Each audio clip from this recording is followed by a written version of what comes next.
What's up, guys? It's your girl Jada J, and you're tuned in to Jigga Set Radio. Where you seen that on the internet? Nah, I was listening to Jigga Set. Oh, I be listening to every show, keeping me all in the know on Jigga Set Radio. Where you seen that on the internet? Nah, I was listening to Jigga Set. Oh, I be listening to every show, keeping me all in the know on Jigga Set Radio.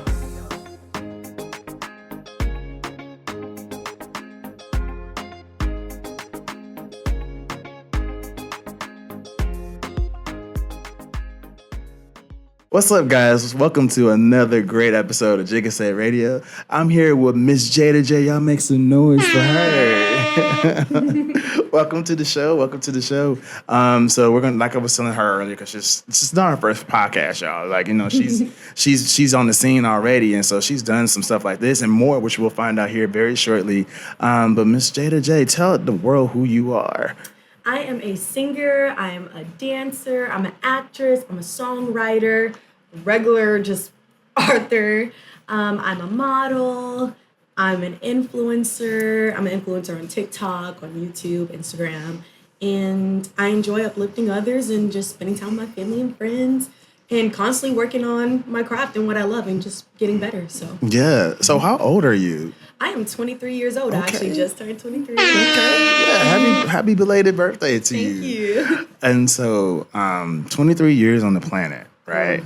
And so, tell us about, and I like to do this with all our guests, so that way it kind of paints a picture in their mind of, like, you know, where the person came from, the things that they've, you know, gone through in their lives, and it may inspire or touch someone else, anything in this podcast, honestly. And so tell us about your journey to where you are now.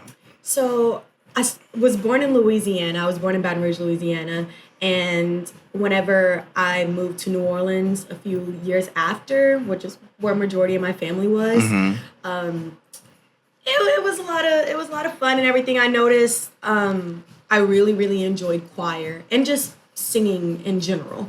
But when I was in New Orleans, I was watching American Idol, and there was this girl, and she was killing it on TV. And I was like, oh my gosh. I was like, she sings so good. And I was like, I can do the same thing. Yeah. So, what age was that when you? I was 7. Wow. And I wrote my first song when I was 7 years old, Nice. based off of her singing. And I kind of took a little bit of the melody, a little bit, and just kind of made it my own. Yeah. And since then, I've always just been songwriting, and I wrote my first song, Try Again. It was an awful song, but you know what? It is a bop for me and my childhood friends to look back It's on. a bop. Okay. Then when I went to middle school, I moved to Texas, and I went to middle school, and I went to a fine arts academy. Nice. And during that time, I did my first ever musical, and I was inducted in the school specifically for singing. Nice. Okay. But that musical was my first experience having to act. Wasn't the best at it, so didn't have the best role, and I had 2 left feet during that time. Oh, even okay. though by then I had taken dance classes, because also when I was in Louisiana, when I was about 7 years old, I was doing hip hop. Okay. So that was a lot of fun. And so, like, hip hop, like the dance moves, hip hop. Okay, I was okay, doing the hip-hop choreography and dance stuff. classes Okay, and, okay. performing in different shows. Okay. Miss Jamie's dance studio. I remember you. Okay. Shout out. Okay, I still want that video of me performing. And so I did my first show, which was called Fame Junior, and that was in middle school. And when I went to high school, I moved to Mansfield. Well, I moved to Mansfield about my 8th grade year, but whenever I got to Mansfield, I was required to do a fine arts credit. And I didn't want to start off in a beginner level theater class because I felt like I came from fine arts school and everything. I was like, I don't have to do that. No, it was necessary for that growth, for sure. Yeah. So if you wanted to be a part of the higher level class, you had to audition. So I went to the auditions for the higher level class, but little did I know they were also having auditions for Shrek the Musical. And I got cast in the musical, and since then I fell in love with theater, and I knew that I wanted to go to college for it. I won awards. I was like featured for like best featured actress, best bit role. I was constantly winning like first place in singing competitions. I was in different positions of power of my school in fine arts wise. So I was like a thespian, but I'd be like the vice president or like the student director of choir every year. So, and it got to the point to where I knew that I for sure wanted to do theater in college. And so I attended a thespian convention, was offered over 14 scholarships from different schools all over LA, New York, Florida, Wyoming, Texas, Louisiana.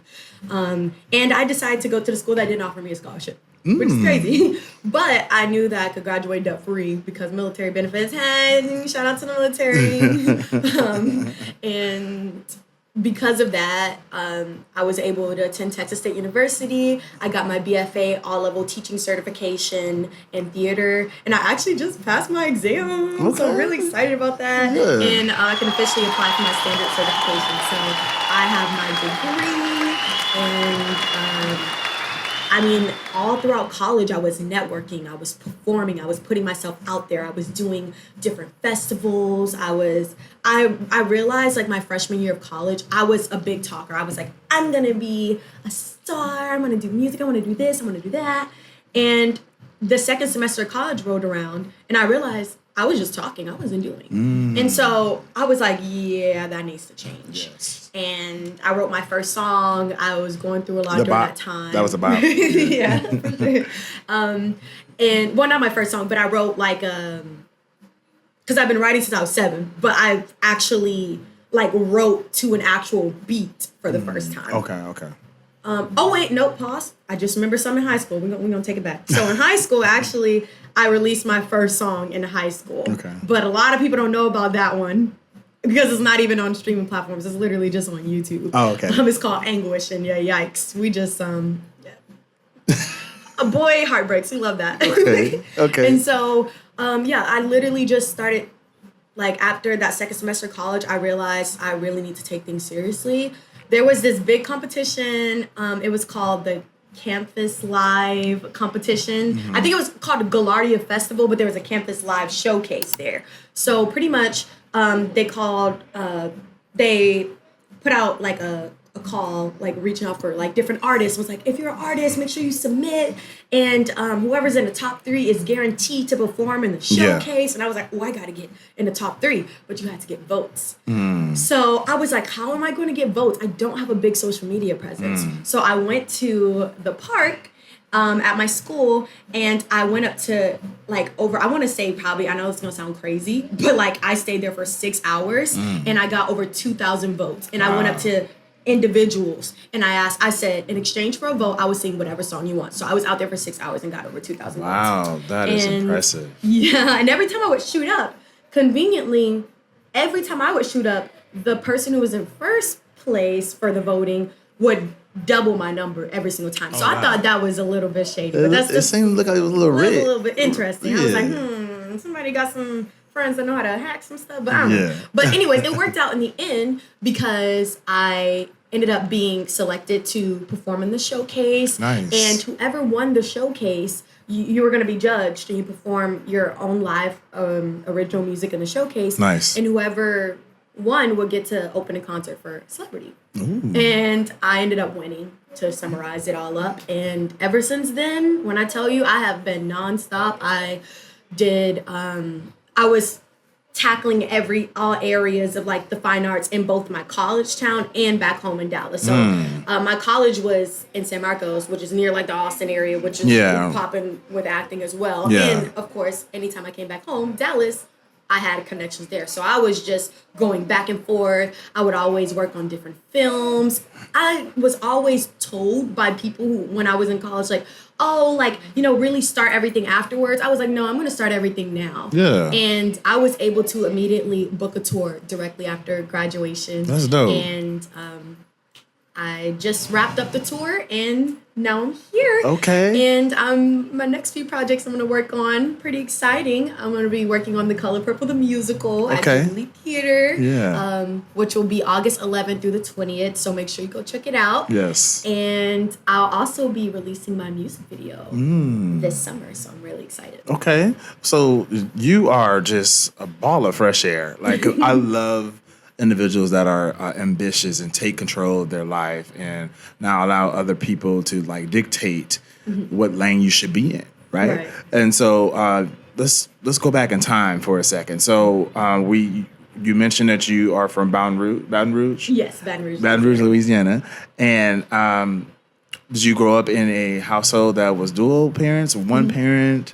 It was a one-parent household. One-parent household, So okay. my parents co-parented, but I'm so fortunate to have a bonus dad. So Come on, bonus amazing. dad. Bonus dad and a bonus mom. Come on.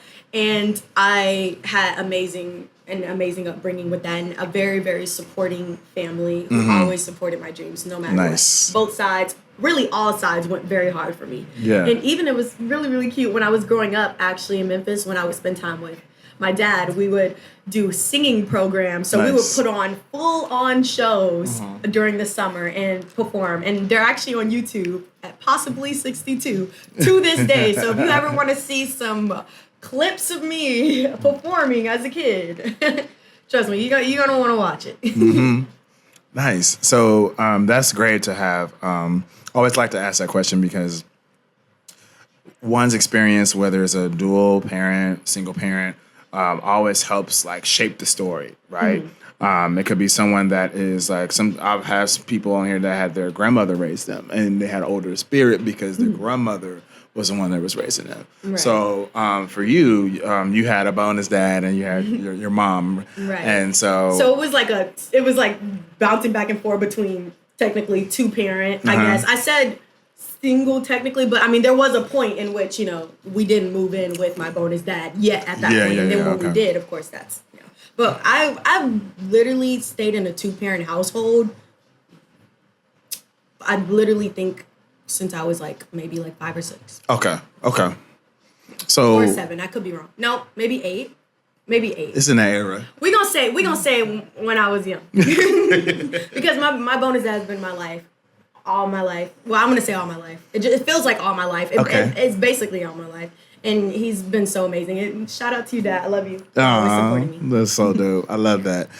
So when it comes to let's talk about the race of your parents, right? So what is your racial background as far as the parents? Because you look like you're biracial or you're a light skin. So how would you classify yourself? I classify myself. I always just say I am African American. Of course, I just say period. I'm black. But if you look at my ancestry, you're gonna see Nigerian. You're gonna see everything. You might see a little brazzadazzle Scottish, or it's a lot. It's a whole lot. Yeah. I just say I'm African American, and the reason why I'm so big on that is because I just feel like a lot of the times, especially growing up, that a lot of Black women that I knew would claim I guess being biracial as a consolation prize, where it is this token or whatever, which granted you should be proud of who you are and your background and everything, but Black is beautiful as well. Absolutely. It's a lot of times a lot of people make it seem like you have to be mixed to be beautiful. I can't tell you how many times people have come up to me and be like, "Oh my gosh, you're so pretty. What are you mixed with? Oh, you're mixed with. You're so pretty. You're so pretty for a Black girl. What are you mixed with?" Or if I say, "Oh, I'm all Black," they'll be like, "No, what else? No, there's no way. You're so pretty." I'm like, what do you mean by that? Yeah. Yeah. Black women are beautiful. We are the blueprints. Okay. Absolutely. So I am African American. I'm here for it. And I don't care if somebody find something. I don't care if they find my Ancestry.com account. But yeah, I'm Black. So there was a reason why I brought that up, because I know because I have a few friends in entertainment and that are R&B singers and things of that nature, and I always ask about the divide when it comes to African American breaking into the industry. Oh my gosh, colorism is being a thing. Absolutely insane, and it's so weird to me because depending on who I'm around, I feel like I'm this brown. I call myself brown skin. But if I'm in the winter, I'm light skinned to some, and then if it's the summertime, if I'm really, really out in the sun, wait till after next week when I get back from the Bahamas. Let me tell you. I'm telling you, I'm gonna come back, fan looking great. Okay. Melanin popping. Okay. So I just feel like with the industry, being brown skin, I will say I sometimes benefit, which I'm gonna have to acknowledge that privilege, because I will never know what it's like to be in a darker skinned woman's complexion, like my sister. Yeah. I will never know what it's like, and I don't take that for granted. I don't take that lightly either. And I'm very passionate about this. Very, very passionate. But I feel like being a brown skin, I get thrown around. It really depends on like people's perception with how I get treated. Yes. Like, truth be told, I don't just benefit from the privilege of having lighter skin completely. I don't feel like I completely just get all the privileges, because if you put me next to somebody who is truly, truly like light skin, like lighter than Zendaya, like light skin, like, then it's like I'm like invisible. Like it can almost become, if I'm around a guy whose preference is, you know, like lighter skinned women, I'm deemed not light skinned. So I get thrown around so much, and it's hard for me. I feel like dealing with that, and I also struggle speaking out about it because I get kind of nervous about getting backlash about it. But if I'm being 1,000% honest, I've always wanted to speak on the fact that I occasionally benefit, or no, people tend to typecast me in predominantly Black spaces. They tend to typecast me as the biracial, mixed, or playing the white woman when I'm in predominantly Black spaces a lot of the times. And I feel like I feel like I could never, like, I know my limits in terms of where my skin color is. It sucks to say that, but I know it. I'm aware of it, because it's like I probably will never be a Celie. Like, I will probably or never be a Sophia in the color purple. You just have to be realistic about that. But there are so many times in which I felt like I've been so like qualified and worked so hard and so deserving and have shown a little bit more skill than someone of a lighter or darker skin tone, and they've gotten a role. Gotcha. So it really depends. There has been the fact that in the first place, that in those predominantly Black spaces, I do tend to get cast as the mixed girl, or like the white person, or playing a person of lighter pigmentation. I noticed that there's still, which stuff there still is, even though I may not be able to be like the Celie or the Sophia, I've noticed that. I'm trying to find the right way to sound. I don't want to get canceled. I've noticed that there's still privilege in that. Because the fact that there is a role designated for somebody who is like that. That they would not put a darker skinned actress to potentially play like a squeak or something like that. There have been, I think, in the revival and all that, but most of the time when I see it is somebody who tends to look like me. That being said, I have seen both the good sides and the negative sides of colorism in this industry, and I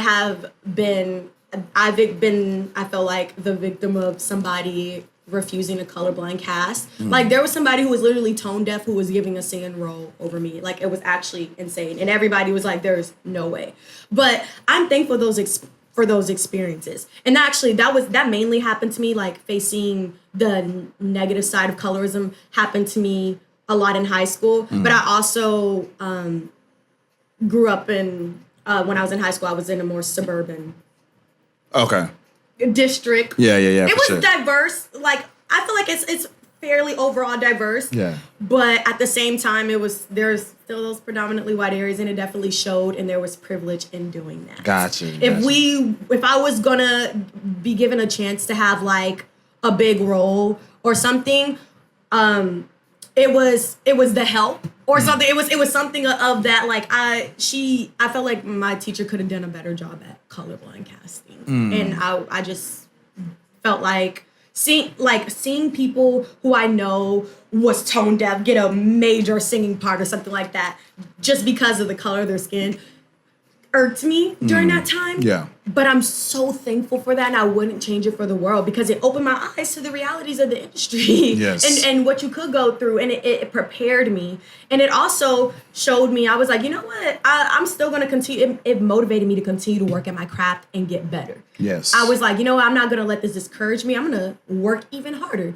I want to get to the point to where you can't tell me no. To where people are literally going to say, no, that's discrimination at that point, because the part is hers. So I never let it hold me back, but I think it is so important to be aware of when you are benefiting or when you're not benefiting from it, Right. and to speak up about it. Absolutely. And there are people who are close to my pigmentation who get thrown in both boxes. So I would say for people who maybe attack people who are of my complexion who speak out about it, I would say definitely try to be compassionate about it, because when some of these people say they really get thrown around in different areas or they're experiencing different things, they're telling the truth, because I know personally I've experienced it. So while you were going through that explanation, I thought about the most recent movie that came out, which was Little Mermaid. Mm-hmm. And so what do you feel about the colorism that's involved in that? Because I'm pretty sure you saw the comments about individuals feeling away because, original cast of Mermaid was a Caucasian woman, right? And then when they rebooted it, they being Disney, of course, when they rebooted it, they used Chloe as their. I'm sorry, Halle. Sorry, Halle as the and the actress to play her. So how do you feel about individuals that like literally thought like, oh my God, they're ruining the Mermaid series because they're using someone that wasn't the original color, the original race that was originally casted for the first Mermaid? If I'm being completely honest, I'm really, really big about speaking out about a lot of things. And there are just some moments where I just say, cry about it. And this is a cry about it moment for those. There's a cup designated for white tears. I'm sorry, but maybe I should edit that out. But there's a cup designated for racist, and there's a special place over there. Over there, yeah. You know what I'm saying? Over there. But that being said, I don't get worked up about that, because at the end of the day, Disney was not about to recast her. They literally said the role was quite literally meant for her. Everybody who's seen it, I felt like there is nobody else who was meant for that role as well. Halle absolutely killed it. Yeah. And I feel like people are gonna be mad. Like I feel like the problem is I feel like people on social media tend to put so much focus on the negative. And it's like this spotlight effect. Like, have you ever seen celebrity get so much love and then they put a lot of, they'll respond and put all the energy into like clapping back to one hate comment when they're getting all this love. So I feel like there are so many like black families and just just people who were just touched, in our community by the representation. And it's like, if we could go back and we could argue back and forth with races all day, but you have to realize you can't control what people think. Exactly. You can't. Like, and if they're going to be mad about it, then they're going to be mad about it. But at the end of the day, like, I feel like giving energy to that negativity is just not worth it. Speak out, say what you got to say, like, let the law down. But at the end of the day, they weren't recasting her. Right. Like, you're going back and forth, you're arguing back and forth with the racists for what? Like, they're going to continue to be that way. They're going to pass it on to their kids and their kids' kids. Or, they might have a random change of heart.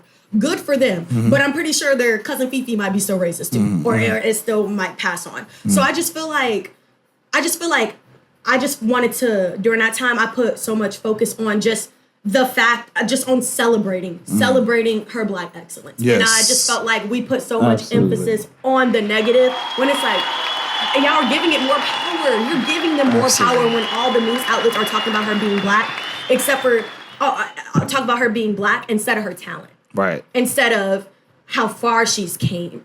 And I'm so proud of her. Yeah. And while I do feel like, it was important to, address it, I don't feel like going back and forth and spending so much time on it was necessary. Absolutely. If I'm being completely honest. Yeah, I appreciate that response, and that was very real, and I agree. Like this, we don't need to respond back and forth to this shenanigans. That's what I feel like about the body count argument. It's like if somebody's like, "Oh my gosh, you dirty, you got a high body count." Okay, I'm not sleeping with you. I don't want to. I'm not. So what is that? Why would I get upset about somebody I don't want to sleep with not wanting to sleep with me? Right. Thank you. You're doing me a favor. Right. Thank you for not polluting me with you. So I just feel like it's like you give people power and energy. And I've just been learning about control a lot lately. You cannot control others. Nope. You want to control others the way they think, the way they act. You cannot control. The only person you can control is yourself. How you react. How you react. How you go about things. Right. Speak up. But some things, after speaking up once, is just not worth your energy. Because I'm not about to go back and forth with you about why I was meant to play the Little Mermaid. Yeah. Like, if I'm Halle, I'm not about to go back and forth with you. I got it. I worked hard. I'm about to make some little black girl's dreams come true. I'm about to show her that anything is possible. That's what matters. And I love that, you know, she addressed about, she was raw and she was real about the hurt and how, you know, negative, like, you know, the negative, about how the negative comments, it did hurt, but she didn't let it stop her, and she didn't completely make all of it about the negativity. Yes. She spoke on so many times about how it just meant so much for her that she was getting to be able to be this representation, exactly. You know? And so if that's so important to Halle, and that's what she's so, you know, it's so big to her, let's empower her as the Black community by focusing on the celebratory aspect, because she's getting the negativity and hearing that 24/7 from the racists. So let's not magnify the negative. Let's magnify that positive. I love that. So passionate about it. I love it. So, we're still tuned in, Miss Jada J. Y'all. So y'all make some noise for her. Woo! And so, we were talking about, of course, colorism in the industry that you're in. There is an attitude, a perception that you have to have in order for you to move on to the next level. Mm-hmm. Having that thick skin, because you know there's going to be people that's going to judge you and criticize you. Oh my gosh! And so, how for someone that's getting into it, or someone that's kind of lost in their journey, what advice would you give them as far as like having the right attitude, having the right confidence to walk into, but not cocky, but just being confident in a way to where, you know, you're believable and people respect you? What advice can you give someone? I feel like it's so important to know what you're getting yourself into, truly, whenever you're wanting to pursue anything in the entertainment industry. Mm-hmm. You never know if you're a director, or a writer, actress. You could blow up at any moment, or the spotlight could be on you at any moment. Right. The first big spotlight moment I had was whenever I went viral on TikTok. And I went viral a little bit after I graduated college, actually. So right before the tour. And I went from 603 followers to 130,000. Like, it was... Wow. It was, yeah. That's impressive. I was like, whoo! You know, it was a lot. You have to be okay. If you're going to be in this industry, you need to be okay with a few things. First thing is be okay with the fact that being in this industry could potentially come with having a lack of privacy. Being famous, in my opinion, is just having a lack of privacy. You have a platform, you have a fan base, but you also have a spotlight on you for your haters to, you know... get a hold of you, yeah. Exactly. So you need to accept that there's a lack of privacy.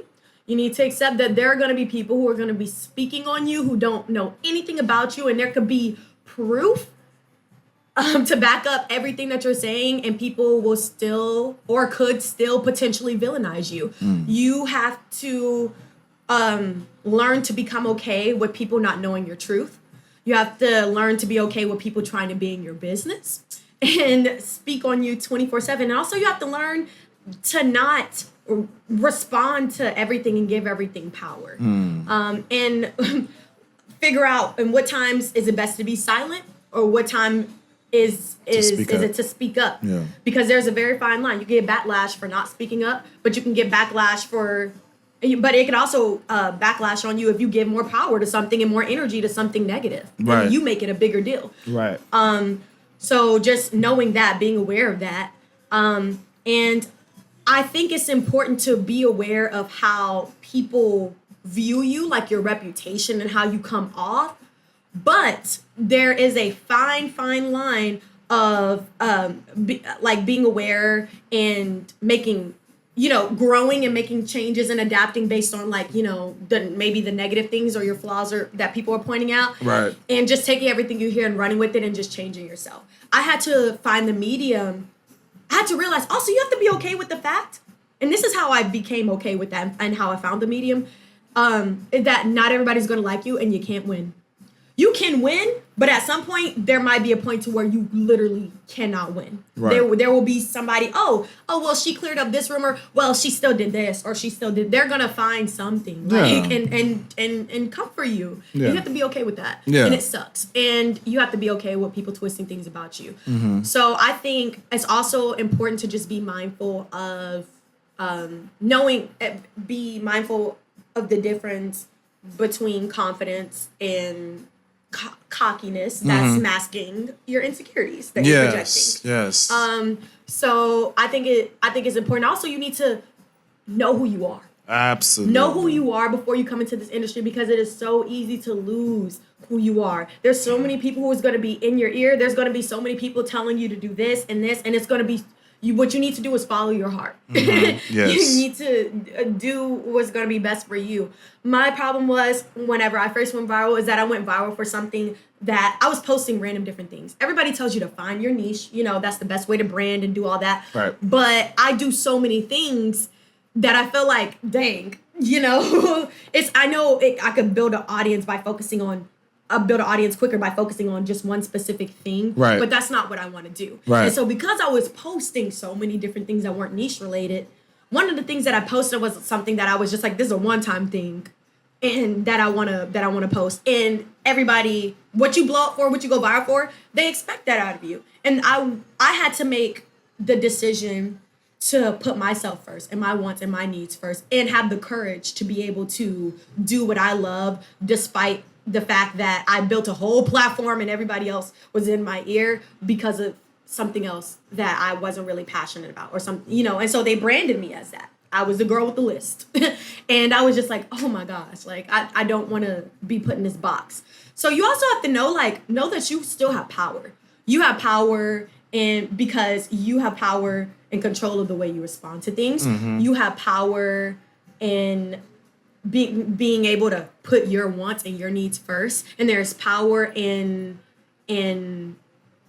doing that and listening to your heart, and despite other people telling you how you should do it. Because this is the thing, I feel like everybody's journey is different. Everybody tends to think there's this way, this is how you get to the top, this is what you have to do, they give you this formula. Right. Everybody's journey is different, like at different points in your life. So yeah, I would just say love the journey, and be mindful, like I said, of what people say, but don't take everything with a grain of salt. Just literally take everything with a grain of salt, and always know who you are and stand firm in that. Absolutely. Because there are going to be people who are going to test you. There are going to be people who try to paint you out to be that bad person, and it can be so easy to start questioning yourself and believing what they're saying. Absolutely. Yeah, so, and also, like I said, be okay with people not knowing your truth. Yes. You can know in your heart what you did. And also, another tip I'm gonna give, don't apologize for something that you know that you didn't do, or that you genuinely don't feel bad about, because then at that point, there's no room for anybody to come to your defense or anything, because they're gonna be like, oh, you apologize, you're guilty. And don't apologize for something that you're not actually genuinely sorry about. That's another thing I would say. Okay. We're just getting a whole bunch of nuggets over here from Miss Jada. One thing I want to ask you, because we've been talking about the entertainment industry, and I guess she said you're a singer and things. Would that also be a part of entertainment? Mm-hmm. Yeah, sure. So brand representation. Mm-hmm. You were talking about having the right attitude, how to carry yourself and not get lost in the sauce, if you will. Mm-hmm. So how important to you is brand representation? Because you said you built a platform, right? And so that means when you build out your team, you need to surround yourself with people. This is not just in the entertainment industry, this is life in general, if you think about it. Surround yourself with people that is going to help uplift you, and then when they're in spaces where you're not in those spaces, like you might be doing something else, them representing you to the fullest capacity. So how important is it to build that right team for brand representation?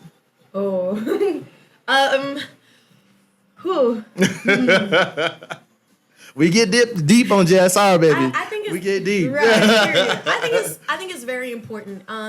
I'm learning. I've actually just been learning the importance of having a team because I'm such a control freak and I'm Oh, such great. I understand. I have to do everything myself I and understand. I want to do everything and I want to have control and I'm actually learning to Delegate. It's okay to let go of Yeah. that.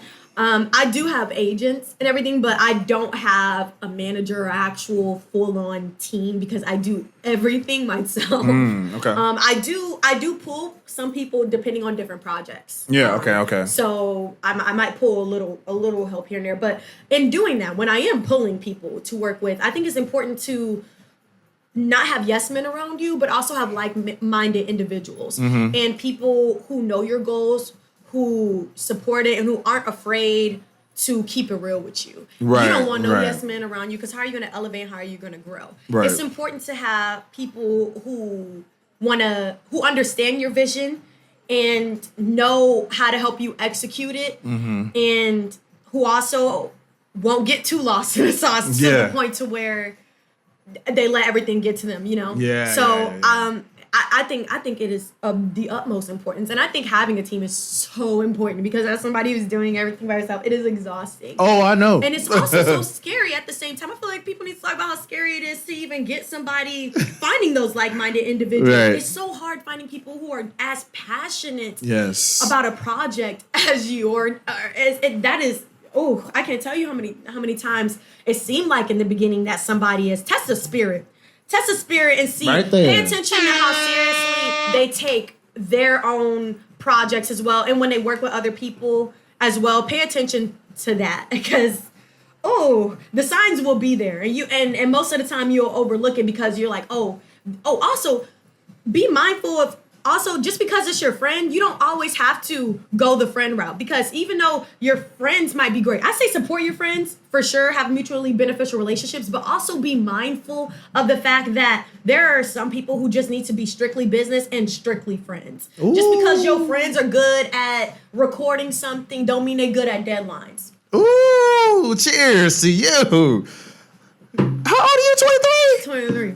23? You know what's so amazing is the fact that a lot of times when we are pushed into a certain direction, whether it's career wise or our upbringing, it forces us to mature faster. We have to open our eyes to see what's going on around us. You have no choice but to do You it. have no choice. In order for you to grow, you're gonna have to open up them eyes and not rely on your looks and things like that. Like you have to be able to pay attention because otherwise you're gonna be lost in the sauce. You're gonna get got. You're gonna get got, you know? And so it's so great you said that because in almost every podcast I bring up this one thing, or a couple of things, but they're all related together and is surrounding the fact that boundaries. My gosh, it is so important. It is so important. Oh my gosh. Boundaries and having, I just started saying this, I just learned it this year, an energy budget. Let it sink in. Okay. Think about a budget. Think about your financial budget, right? You allocate certain funds to pay certain things, whether it is your expenses for your household, your car, or just going out and about in the town. Like you have a budget for that. And some people don't. It's fine. But typically, most people have a budget, or at least a figure in mind of what they want to spend, right? Apply that same concept into energy. Because energy transfer is real, and then we were just talking about it. You put in all this energy into a negative comment or a hater or whatever the case is. Think about having how much energy you're willing to give to someone at any given point. Yes. You might give more energy to your family because they help build and support you, so you may have more energy for that. But you may have way less energy for someone that literally is just says no to everything, that shoots you down and. Understanding and reassessing the energy budget should always be a constant. Oh right? my God, constant. Because also people are changing too over time too. People around you are changing, so Absolutely. maybe their mindsets or different things. You have to be. I second that notion, hands down. Absolutely, hands down. Because especially you being as young as you are, you're going to grow. You just know that maturity happens. As we just live our life, we learn certain things about ourselves and we tweak that along the way. That's part of the life journey. But also understanding that not everyone is going to be with you that was with you when you were 23. Yep. And then when you get to 33, you be like, yeah, we were cool, or we had this business relationship, but understanding that, you know, it didn't serve as beneficial at that point. And not allowing everybody to have access to you, period. Like Exactly. just draining like that energy. That's why Exactly. celebrities don't have everybody, because it can get too much. I all can the understand. noise. I can see that. I can see that. Absolutely. Yeah. My problem is I'm really big on the boundaries. Yeah. Because I genuinely connect with my audience so much, and I love them so much. And I had to find the medium of becoming somebody's best friend and like still keeping, you know, still being personable without being too personal. Yes. And that was the hardest thing for me, because I did a giveaway for my subscribers, for 2 subscribers to be able to attend my party, and I had a great relationship with one of the subscribers, and we got really, really, really, really close, but that relationship taught me like there's an importance with boundaries. Boundaries. Yeah. It got to the point to where like I noticed like little things that also if you have friends who have a platform, I also want to give a disclaimer about being mindful of to you, in your eyes, they just might be, oh, that's just my cousin, that's just my friend. But I think it's still important to be mindful of the fact that that person has a platform, because I ran into some trouble whenever I was hanging out at a friend's house, and then my friend invited over people who were really, really big supporters. And I, at the time, just wanted to just relax and be in my safe space with my friends. And immediately when the people saw me, I was happy. I will say this.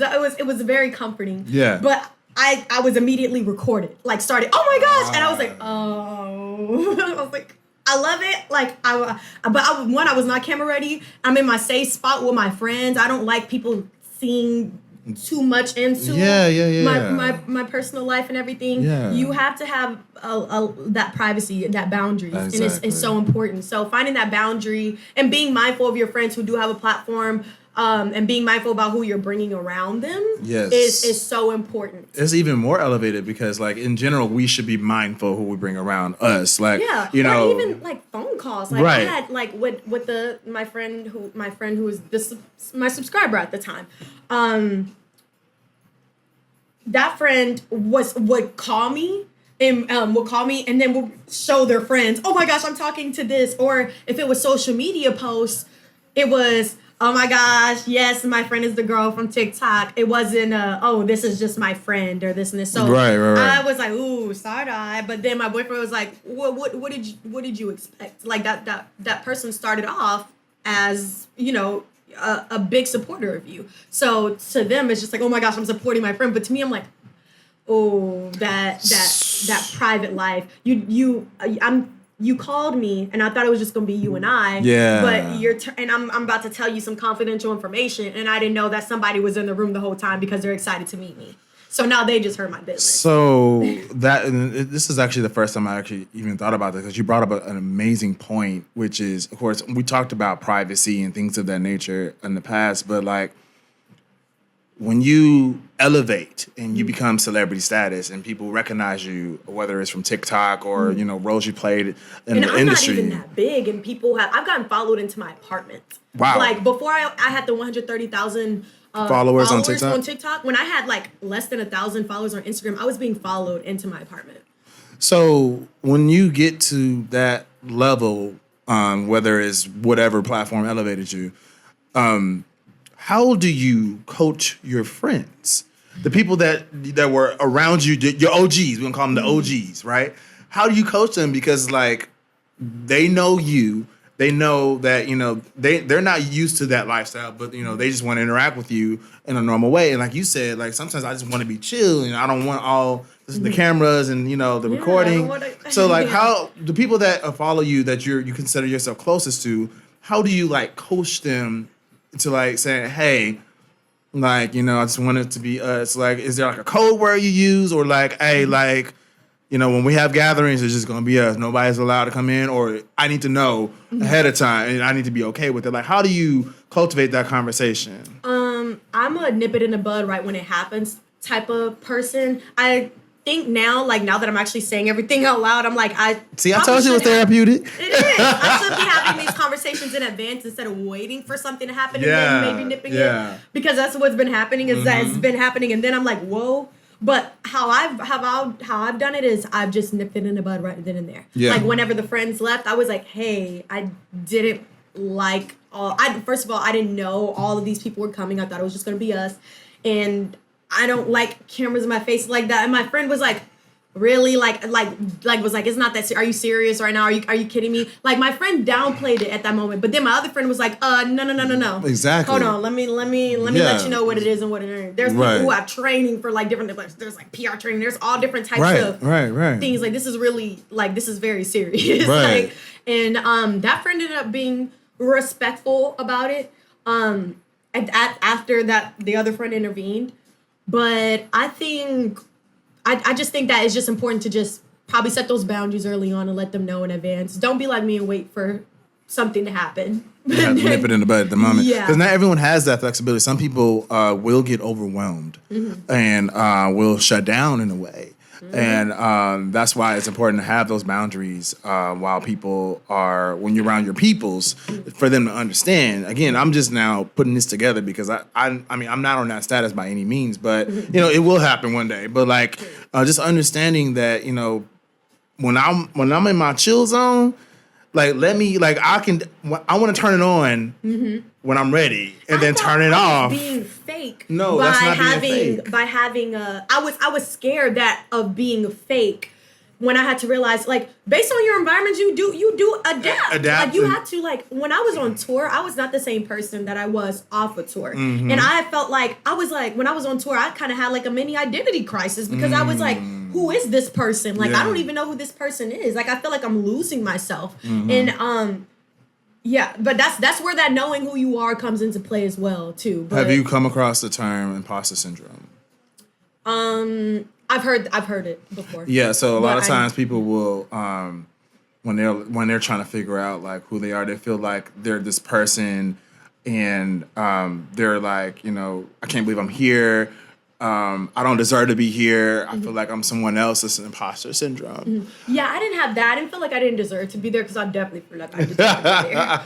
But I felt like I'm always big on always keeping it real. I've always been like, I'm just going to be transparent, wear my heart on my sleeve, be a genuine person all the time. Like, that's what I want to radiate because I don't see it too often in this industry or in life in general. But, okay. be the change you want to be. Exactly. What were we talking about right before that? Because I was about to touch on something and I got sidetracked. We were talking about the industry. We were talking about... It was something... I was about to make a big point, and as I was going... That's what happens. We all be so engulfed in the conversation. Like, so much. I'm blank. And then we'll come back to it. Maybe I'll say something that'll trigger it. So I'm going to ask you one last thing. And if you remember what you were going to make before, feel free to go ahead and throw it in there. Who, if anyone, if there's an actor, actress, even a songwriter, an artist in that capacity, that you aspire to, or not necessarily aspire to, but like get motivation from, you'd be like, oh, they doing their shit. Like, you know, they doing it. They out here doing it. Is there one that you can think of? If I'm being completely honest, back then, if you would have asked me years ago, I would have been like, oh my gosh, Ariana Grande inspired my music, hands down. Yeah. Like, I would have definitely said that. But now, no, I just want to pave my own way. There you go. go. And I want to be my own inspiration. I'm aspiring to be the person that's in my head, the woman, the God-fearing, just loving woman who inspires others and helps people. Like, that's who I aspire to be. Yeah. Who I'm working towards and growing to be every single day. So that's what inspires me, if I'm being honest. Yeah, no, that's so dope. Because when I asked that question, I want to say 85% of the people that's on the other side of where I'm sitting say that they are their own inspiration. Because if I'm being honest, I only know what the celebrities portray. I don't know these people personally. Right. people go hard for these people, really, really hard. You do not know these people off camera. You know the narrative that they want to push. And I can't idolize or completely look up to somebody that I don't completely know who I'm giving all that time and energy to. Exactly. So, right. Unless you the Lord. I'm sorry. But I will acknowledge talent. Mm-hmm. There's so many talented people. I love 90s throwback, 2000s R&B. I would say, if we want to say a little inspiration with that as well, 90s artists. There's not one particular person. Okay, but the era, the movement. The 90s and 2000s. Yeah. Okay, let's talk. So see. Jasmine Sullivan. Okay, so here we go. Yeah. Now you started something. All right, my spirit got woken up even more. So, because we didn't touch on a lot of music, as far as like what style of music do you prefer to listen to? Because as an artist, just like me, I'm a mixologist, and people are like, okay, so that means you like to make fancy, complicated drinks.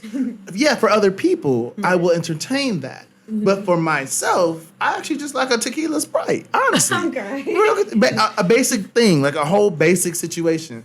But for you, tell us about your style of music, and then what you just like to listen to, that genre, or if there's a certain artist, you mentioned Jasmine, but what's your genre that you sing, and then what do you like to listen to? So I sing pop and R&B music, but that's for my own personal music. But I sing all kinds. Your girl can sing all types of music. But what was the second half of that question? You asked that. What I listen to. Yeah. Yes. When you're in your downtime, So, during my downtime, I have tons of different playlists. I go based off of my mood, if I'm being completely honest. But also, I've been trying to change that actually a little bit lately, because it's easy whenever you're feeling sad to play some sad music, and I don't like digging myself into deeper negative holes. So if it's any negative emotion, I don't feed into that anymore. If I'm feeling sad, I'd play uplifting music or read my Bible or something like that. But if I'm being honest, my dad was a DJ. He DJed. Nice. And literally for Christmas, he gave me all different types of music. He was like, study this. And that disc of music he gave me took 8 hours to download on my computer. You can imagine how many songs. R.I.P. my laptop storage space. But exactly. Killed it. But I listen to all kinds of music. I love 70s, music from the 70s, the 80s. The 90s. I like early 2000s. You can throw back. I like Prince. I like Kiss. I love all of that. I love the songs that all my parents were playing while I was jamming in the car. But I also like Christian rap songs. I've been messing with that a little bit lately, trying to get a little bit away from some secular music. I do have, if I am on secular music, I do girl empowerment. I don't like men rap too much. I like the women, the girl empowerment, Are you a Beyonce fan? I am. Well, Are you a high fan? I'm not a Beyonce is a hands down an amazing performer, a great vocalist. Beyonce was everything growing up. But now I'm just I don't like her newer music. Not as much. Not vibing as much, but if I'm being honest, she inspired me growing up. I guess I can throw her in there performance wise. Yeah, okay. Inspired me a little bit. No, actually, I'm gonna take that out. Really, no, not really, not completely. I feel like if I don't know if I can say that on here. Actually, I don't want to be how come. So I think Beyonce is talented, and I think she is a great performer. Yeah, that's it. That's all I gotta say. Period. I'm always support a Black queen. Yes, and she is a Black queen. So we have reached the end of our podcast, girl. And so we had an amazing time. We had such an amazing time with her. Y'all get some noise to her. Give some noise, some claps, some support for her. I'd like to thank my family and the judges for picking me. I love you, Houston. That's for the Beyonce fans out there. Yeah. So we have to tell the people where to find you, because you are on the TikToks and the Instagrams and stuff. So tell them where to find you. So you can find me at Jada J Music on all social media, and you can find my music at Jada J Music on all social media.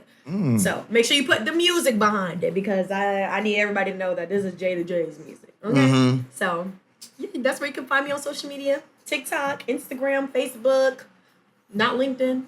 But, you know. It's okay. YouTube, it's all right. Vlogs by Jada J on YouTube. Okay. Mm-hmm. All right. Yeah. And what age did you start doing this stuff? I started at the age of 7. Well, but truly, like taking it completely seriously, college. Okay. Well, I'm here for all of it, and I'm pretty sure you guys had an amazing time listening and watching her because the audio and the video version will be released in a well, I'll let y'all know. But y'all make some more noise for Jada J, y'all.